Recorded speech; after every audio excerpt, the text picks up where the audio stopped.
और इस बीच बिहार से बड़ी जानकारी मिल रही है। प्रशांत किशोर की वेनिटी वैन सीज की गई है। इससे पहले प्रशांत किशोर को सुबह तड़के गिरफ्तार किया गया था और अब कई गाड़ियां सीज की गई और उसमें वेनिटी वैन भी है, जिसमें प्रशांत किशोर को बिल्कुल रखा जाता था। पास ही जहां पर वो अनशन पर बैठे थे वहां वो वेनिटी वैन रखी गई थी और उसे भी सीज कर लिया गया है। तस्वीर आपको दिखा रहे।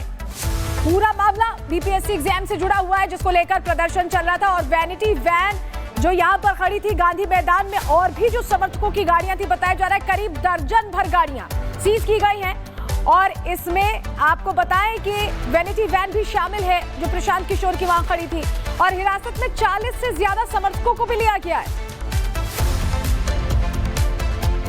सर, उनके वेनिटी वैन को भी क्या सीज किया गया है? नहीं, वो यहाँ पर थी अबेंडन टाइप का और 2 ट्रैक्टर था, तो वो 3 यहाँ से सीज किया गया है और लगभग 12 गाड़ियाँ थी जो कि पीछा कर रही थी, व्यवधान डाल रही थी जो काम की सरकारी काम में, तो उनको भी सीज किया गया है और उनके साथ भी कुछ लोग थे, उनको भी डिटेन किया गया है, तो उनका भी वेरिफिकेशन हम लोग कर रहे हैं। और आपके माध्यम से आग्रह करना चाहेंगे कि निर्धारित स्थल है वहीं पर धरना प्रदर्शन इनको करना है, करें। दूसरा ये कि ये प्रतिबंधित स्थल है तो यहाँ पर धरना प्रदर्शन बिल्कुल नहीं करें, बहुत ही सख्ती से हम लोग निपटेंगे अगर यहाँ कोई दोबारा फिर से प्रयास करता है तो बड़ी अपडेट आपको एक और बता दें कि प्रशांत किशोर की थोड़ी ही देर में पेशी होगी। पटना सिविल कोर्ट में प्रशांत किशोर को पेश किया जाना है। चुनावी रणनीतिकार से नेता बने प्रशांत किशोर की थोड़ी ही देर में पेशी होनी है। पटना सिविल कोर्ट में पेशी होगी। आज सुबह हिरासत में लिए गए थे। दरअसल उन्हें पहले ही नोटिस दे दिया गया था धरना खत्म करने के लिए, लेकिन बावजूद इसके अवैध रूप से प्रशांत किशोर पर धरने पर बैठने का आरोप लगा है और उन्होंने अपना धरना समाप्त नहीं किया, जिसके बाद आज तड़के प्रशासन मौके पर पहुंचता है, गांधीनगर मैदान में पहुंचता और उसके बाद तमाम समर्थकों को खदेड़ा जाता है। प्रशांत किशोर को वहां से हिरासत में लिया जाता है। जब पुलिस की टीम प्रशांत किशोर को हिरासत में लेने के लिए पहुंचती है तो प्रशांत किशोर पी के खुद वहां पर जमीन पर लेट जाते हैं।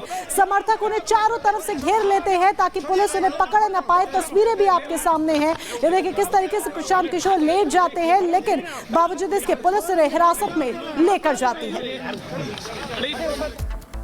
तो बिहार में लगातार बवाल देखने को मिल रहा है। प्रशांत किशोर की पार्टी के वकील ने कहा है कि पुलिस ने गलत तरीके से प्रशांत किशोर की गिरफ्तारी की है। सुनिए। मेरे साथ मौजूद हैं वाईवी गिरी जी, जो कि जन सुराज पार्टी के संस्थापक सदस्यों में से हैं और इम्पोर्टेंट मेंबर हैं, पटना के जाने माने वकील हैं। गिरी जी, प्रशांत किशोर को अरेस्ट कर लिया गया, रिपीटेड ऑफेंस के कारण प्रोहिबिटरी एरिया में बैठे हुए थे। पुलिस ये कह रही है अभी उनको कहीं ले जाया गया। आपको पता है कि कहाँ है? नहीं पता है, हमें नहीं पता है। हमें इतना ही पता है कि रात में उनको 3 बजे और 4 बजे के बीच में वो सोए हुए थे, बिना कारण बताए। किस केस में उनको गिरफ्तार किया गया यह भी नहीं बताया गया। उनको फिजिकली उठा लिया गया, फिजिकली मैन हैंडल किया गया। उनको ही नहीं और विद्यार्थी और जो एग्जामिनी थे, जो इम्तिहान के जो एग्जामिनेशन के खिलाफ प्रोटेस्ट कर रहे हैं, उनको भी उठा लिया गया। मैं आपको बताता हूं क्यों गिरफ्तार किया गया है। आप जाने माने वकील हैं। Repeated offence, violation of entering into prohibitory area. तो आप जानते होंगे, लेकिन उनको नहीं बताया गया है। कानून ये कहता है, प्रेस रिलीज आ गया, कानून कहता है। इसका आप वकील हैं सर, तो इसकी सजा क्या हो सकती है? हमको जरा दर्शकों को समझाइए। कोई सजा इसमें बेल में तो कोई प्रॉब्लम नहीं है। बेल ही तक इसका मतलब नहीं है, क्योंकि जितना भी ऑफेंस उन्होंने लगाया है करीब करीब सभी ऑफेंस बिलेबल है, जिसमें बिलेबल ऑफेंस में तो उनको अरेस्ट भी नहीं करना चाहिए था। बिलेबल ऑफेंसेज में उनसे कहना चाहिए था कि आप बेलर दीजिए, हम लोग बेल देंगे। यदि बेल नहीं देते, बेलर नहीं देते, तब अरेस्ट की बात होती। और अरेस्ट जिस तरीक़ा से किया गया है, ये itself is very serious illegal procedure. Illegal क्या है? इलीगल ये है कि आप उनको जगाइए, बैठाइए, उनसे कहिए कि आपको ये आप पर आरोप है, हम लोग अरेस्ट करने आए। जिला प्रशासन तो बार बार उनसे रिक्वेस्ट कर रही कि आप यहाँ से हट जाइए, प्रोहिबिटरी एरिया में हैं आप। वो प्रोहिबिटरी एरिया तो है नहीं। गांधी मैदान का वो इलाका प्रोहिबिटरी एरिया है। धरना प्रदर्शन के लिए गर्दनी बाग ईयरमार्क्ड है। सत्याग्रह है, धरना प्रदर्शन नहीं था, न कोई ऑब्स्ट्रक्शन था, न कोई अनलॉफुल एक्टिविटीज वहाँ चल रही थी। ये शांतिपूर्वक वहाँ सत्याग्रह चल रहा था। जिस हाईकोर्ट के आदेश का वो लोग आलोक देता है, कहता है, उस आदेश में सत्याग्रह पर कोई प्रतिबंध नहीं है। वहाँ वो विद्यार्थी लोग, एग्जामिनी लोग और कुछ जनसुराजी बैठ के शांतिपूर्वक बिना किसी डिस्टरबेंस के वो बैठ के विचार विमर्श और अनशन और प्रदर्शन कर रहे थे कि पुनः एग्जामिनेशन। लेकिन प्रोहिबिटरी एरिया तो था ना वकील साहब? कौन लॉ में प्रोहिबिटरी एरिया है? 2015 का पटना हाई कोर्ट का आदेश है, मैं आपको बताता हूँ। 2015 का पटना हाई कोर्ट, क्या आदेश है? हाँ आप बताइए। पटना हाई कोर्ट का जो आदेश है वो वहाँ पर नहीं लागू होता है। कारण क्यों बताइए? पटना हाई कोर्ट का आदेश हुआ था, एक रिट फाइल हुआ था, हड़ताली मोड़ पर रोड जाम हो जाता था, नहीं बाग उसको बढ़ जाता था। तो सुप्रीम कोर्ट हाई कोर्ट ने कहा कि एक कोई जगह स्थल बता दीजिए जहाँ लोग धरना प्रदर्शन करें। तो वो धरना प्रदर्शन के लिए जजमेंट है। जहाँ ऑब्स्ट्रक्शन होता है, जहाँ रूट पर ट्रैफिक जाम होता है, सत्याग्रह के लिए वो आदेश नहीं है। और हमारे वरिष्ठ सहयोगी हमारे साथ सीधे जुड़ रहे हैं, प्रकाश जी का रुख कर लेते हैं। प्रकाश, जो आप बातचीत भी कर रहे थे, ये दलील बार बार दी जा रही थी कि ये अनलॉफुल अरेस्ट है या इसमें बेलेबल प्रावधान है। अभी कितनी देर में कोर्ट में लाया जाने वाला है प्रशांत किशोर को और आगे क्या प्रोसीजर रहेगा, जरा बताइए दर्शकों को।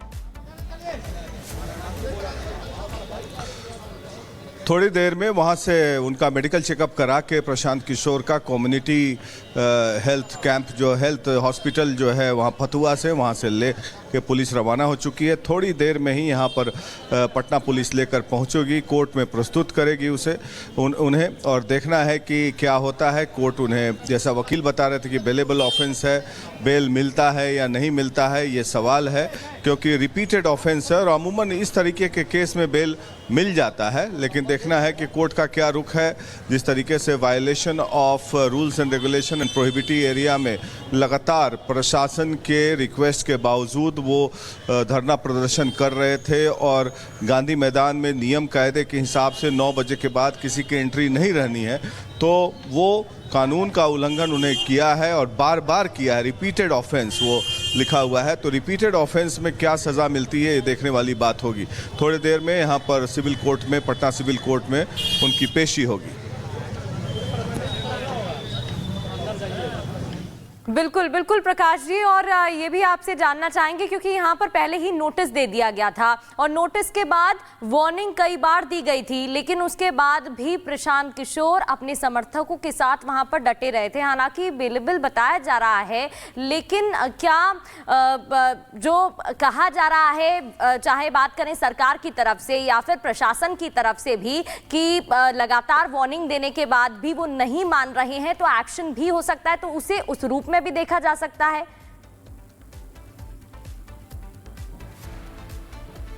सस्ती लोकप्रियता के लिए प्रशांत किशोर कर रहे थे ये। उन्होंने करीब 300 से 400 करोड़ रुपया पंप कर दिया पिछले 2 साल में और नतीजा कुछ खास मिला नहीं। बाई इलेक्शन में उन्हें उम्मीदें थीं, जैसा कि वो काम करते थे पॉलिटिकल पार्टीज़ के लिए, उनको लगा कि डेटा क्रंचिंग करके बाई इलेक्शन 4 बाई इलेक्शंस में चुनाव जीत जाएंगे। वो हाशिए पे चले गए, उन्हें जन समर्थन मिला नहीं